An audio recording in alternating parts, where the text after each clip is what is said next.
Despite boasting about attracting immigrant doctors, Liberal ministers have admitted they do not track how many of these individuals actually become practicing physicians after arriving in Canada. There are now 30 former and current Riding Association board members in the BC Conservative Party calling for their leader, John Rustad, to resign, but Rustad refuses to budge. Alberta Premier Danielle Smith says she's just days away from getting, quote, clarity on Prime Minister Mark Carney's future policies around her province, including getting a pipeline. Hello, Canada. It's Thursday, November 20th, and this is the True North Daily Brief. I'm Cosmin, Dzsurdzsa. And I'm Geoff Knight. We've got you covered with all the news you need to know. Let's discuss the top stories of the day and the True North exclusives you won't hear anywhere else. Both the Liberal Immigration Minister and the Health Minister admit that they don't track how many medically trained doctors the Liberals bring into the country actually become doctors, despite lauding their own program for bringing healthcare professionals into Canada. During a House of Commons Health Committee meeting on Tuesday, Conservative health critic Dan Mazier grilled Minister of Immigration Lena Diab and Minister of Health Marjorie Michel on the issue, but neither provided an answer. Mazier asked the two how many of the 674 immigrant doctors Diab's department approved through the Federal Skilled Workers Express Entry program have become licensed practicing doctors in Canada. Both Diab and Michel said they didn't know. Minister Diab, does Immigration Department track how many immigrant doctors become licensed as doctors once admitted into Canada?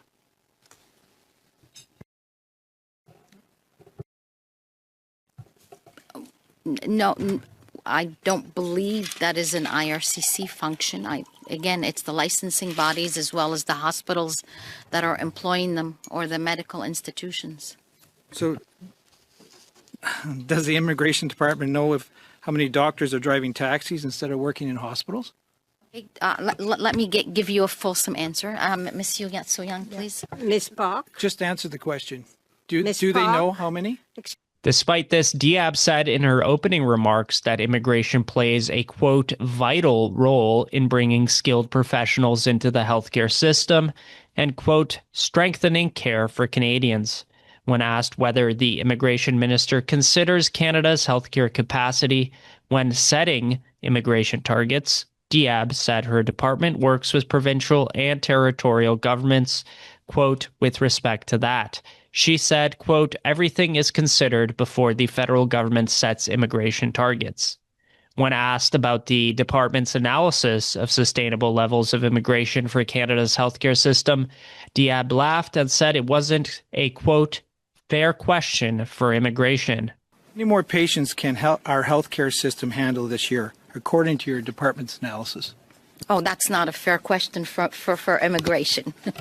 Geoff, you would expect that the immigration minister would have a good grasp on how their decisions are impacting Canada's healthcare system, which admittedly is under a lot of stress right now. I think everybody realizes that or has some first-person experience if they've been to the emergency room or have had to deal with delayed appointments or long wait times for specialized treatments. But what is the government's justification for not tracking this? Because Diab seems to laugh off the idea of analyzing sustainable levels of immigration when it comes to healthcare impacts. Yeah, Cosmin. Well, to start, once someone's approved as a permanent resident through federal programs like Express Entry, they get the same rights as any other resident, and it's up to provincial health colleges and regulators to handle licensing and credentialing. Immigration Minister Lena Diab basically said it's not their job to follow up or analyze outcomes.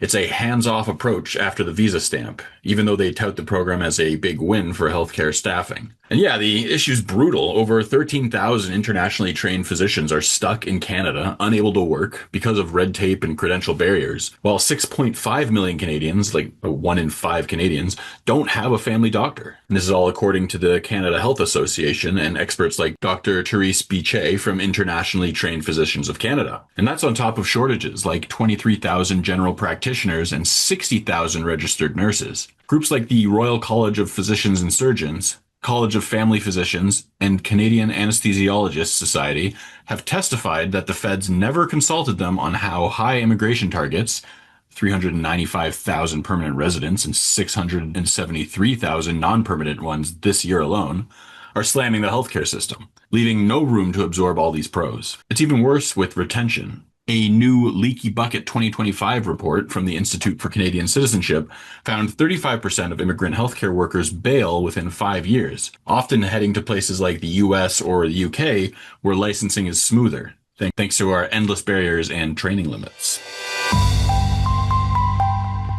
A growing grassroots revolt inside the Conservative Party of British Columbia has now expanded to 30 former and current riding association board members and other officials who are publicly calling on the party caucus to trigger a leadership change. In a letter dated November 18th and circulated to caucus and constituency offices, Corey Brooks, president of the party's Burnaby North Riding Association, says 15 additional board members from across BC have added their names to an open letter released November 7th by directors from the Burnaby New West Tri-Cities region. The original letter urged caucus to, quote, act with courage and conviction to begin the process of leadership renewal. Brooks says the latest signatories, who include elected board members from regions such as Saanich South, Surrey Panorama, Peace River North, Pennington Summerland, and Nanaimo Lanцeville, are now formally endorsing the initial call. Brooks writes that the mounting number of signatories represents, quote, province-wide concern among grassroots organizers, whom he describes as the people who, quote, knock doors, raise money, and organize the vote. The letter states, quote, the message is unambiguous. Continuing with the current leadership makes winning an election virtually impossible. Brooks argues caucus has both the authority and a, quote, moral imperative to act, saying party leaders in the legislature, quote, serve at the pleasure of caucus. The letter concludes by urging MLAs to initiate, quote, leadership renewal immediately. So, Cosmin, how is Rustad reacting to this added level of pressure he's facing, calling for his resignation? Yeah, just from watching the past few weeks and months, Rustad has a habit of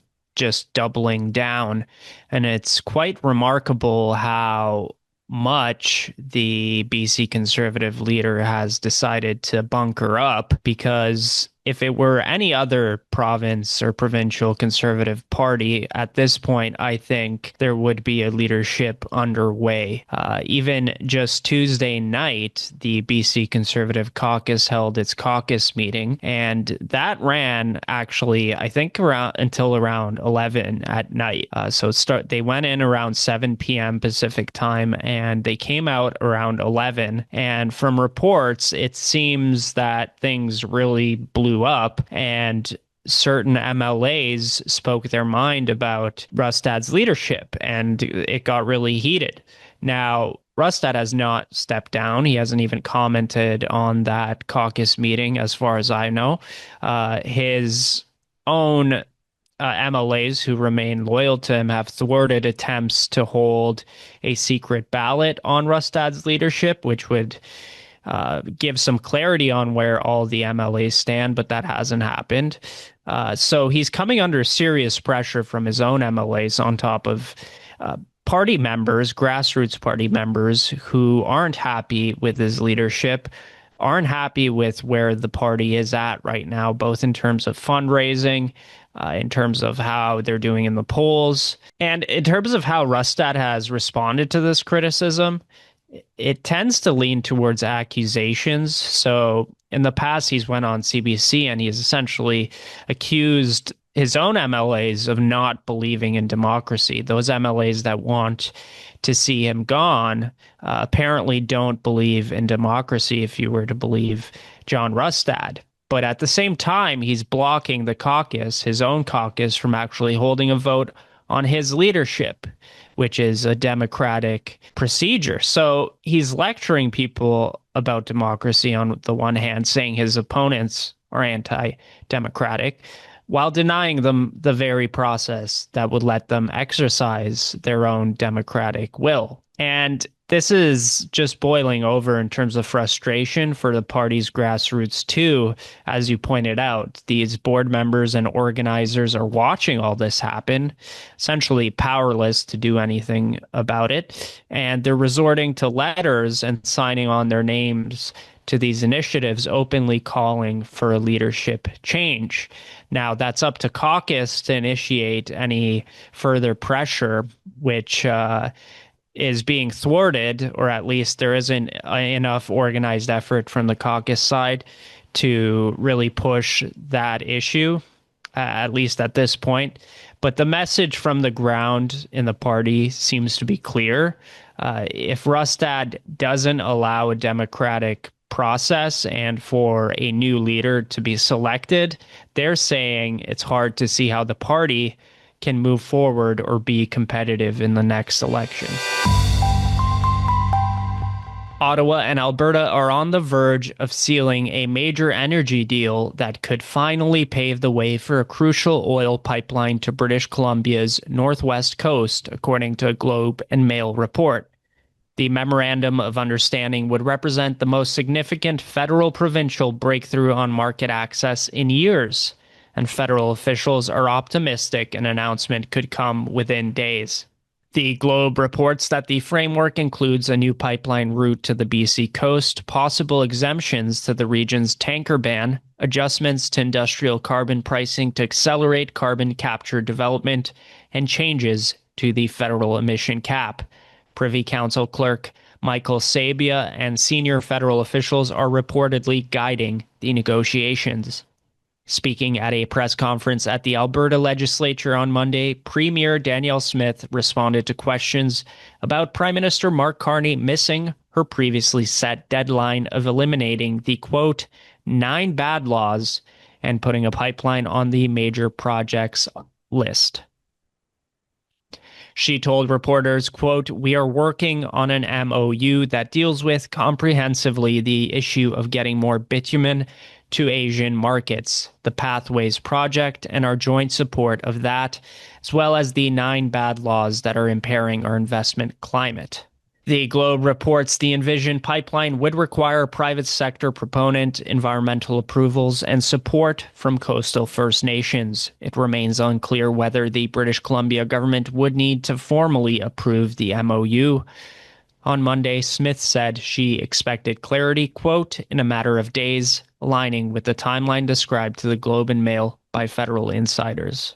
So news broke of this on Wednesday. It was sort of a surprise that Carney is at least trying to reach some sort of agreement, which may or may not include a tangible route to a pipeline. But how did other politicians react, including from within the Liberal Party and outside, like David Eby and the Conservative leader? Well, Cosmin, Pierre Poilievre has been all in on pushing for the West Coast pipeline, calling it a litmus test for Mark Carney's Liberals, and blasting the feds for blocking it with red tape like the Oil Tanker Moratorium Act and Impact Assessment Act. He said it's time to get out of the way and repeal the 9 bad laws holding back energy projects, arguing the pipeline could be built without government cash if Ottawa just clears the path. Trillions in international investment are waiting, he claims, and is the only thing standing between Canada and billions in exports to Asia. On the flip side, BC Premier David Eby has been straight up dismissive, repeatedly calling the whole thing fictional and a pipe dream, with no real proponent, investor, or route yet, and warning that it'd cost tens of billions while risking BC's coastal economy and Great Bear Rainforest. He's doubled down that lifting the tanker ban is a non-starter, foundational to First Nations and the province, and accused Smith of wedge politics that threatens other projects, insisting BC isn't blocking anything because there's nothing to block. That's it for today, folks. Thanks for tuning in. You can stay on top of new episodes every weekday by subscribing to the Daily Brief on iTunes and Spotify. Also, while you're at it, make sure to hit us with a 5-star rating and please leave a review.